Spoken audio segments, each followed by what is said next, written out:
शान्ताकारं भुजङ्गशयनं पद्मनाभं सुरेशं विश्वाधारं गगनसदृशं मेघवर्णं शुभांगं लक्ष्मीकान्तं कमलनयनं योगभिर्ध्यानगम्यं वन्दे विष्णु भवभयहरणं सर्वलोकैकनाथम्।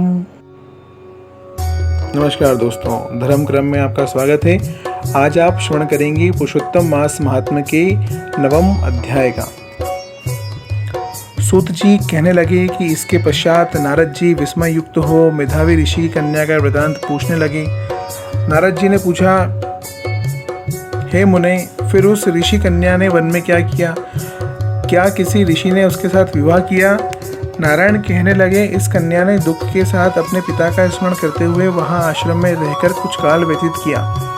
भाग्यवश एक दिन उस वन में अपनी इच्छा से विचरते हुए महाकोप वाले दुर्वासा मुनि आ गए। दुर्वासा मुनि को आता देखकर शोक सागर में डूबी हुई उस कन्या ने उठकर धीरज धारण किया और मुनि के चरणों में नमस्कार किया। नमस्कार करके मुनि को अपने आश्रम में लाई। अर्घ्यपान और वन के नाना प्रकार के फलों से आदर करके मुनि का पूजन किया। फिर मुनि कन्या आदर से कहने लगी, हे मुने, आपको नमस्कार है। मुझ दुर्भागिन के आश्रम में आपका कैसे आना हुआ?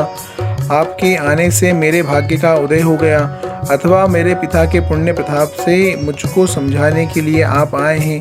आप जैसे महात्मा के तीर्थ रूपी पाँव के रजकण को स्पर्श कर मेरा जन्म सफल हो गया, जो आप जैसे महात्मा का मुझको दर्शन हुआ। इस प्रकार कहकर वह बाला उनके आगे चुपचाप होकर बैठ गई। तब दुर्वासा मुनि कुछ हंसकर बोले, धन्य है ब्राह्मण पुत्री, तुमने अपने पिता के कुल का उद्धार किया है। कन्या बोली, हे ऋषि, आपके दर्शन मात्र से ही मेरा शोक समुद्र सूख गया। हे मुने, आप जो यहाँ आए इसका परिणाम अच्छा ही होगा और मैं उत्पन्न हुई महाअग्नि की ज्वाला से जल रही हूँ। इस अग्नि को शीघ्र बुझाओ। मेरे हर्ष उपजाने वाला और कोई नहीं दिखाई देता। मुझको धैर्य देने वाली न तो मेरी माता है, न पिता, न भाई। मैं दुखी पीड़ित किस प्रकार जीवन निर्वाह करूं? जिस दिशा को देखती हूं वहीं शून्य दिखाई देता है। अतः हे तपोनिधि, मेरे दुख का उपाय शीघ्र करिए। ऐसा कहकर वह बाला उनके आगे बैठ गई। दुर्वासा मुनि उसके उपाय के वास्ते सोचने लगे। श्री नारायण कहने लगे, हे नारद, इस प्रकार मुनि कन्या के वचनों को सुनकर मुनिराज विचार कर अत्यंत कृपा से इस बाला को देखकर कुछ हितकर वचन बोले। ओम नमो भगवते वासुदेवाय।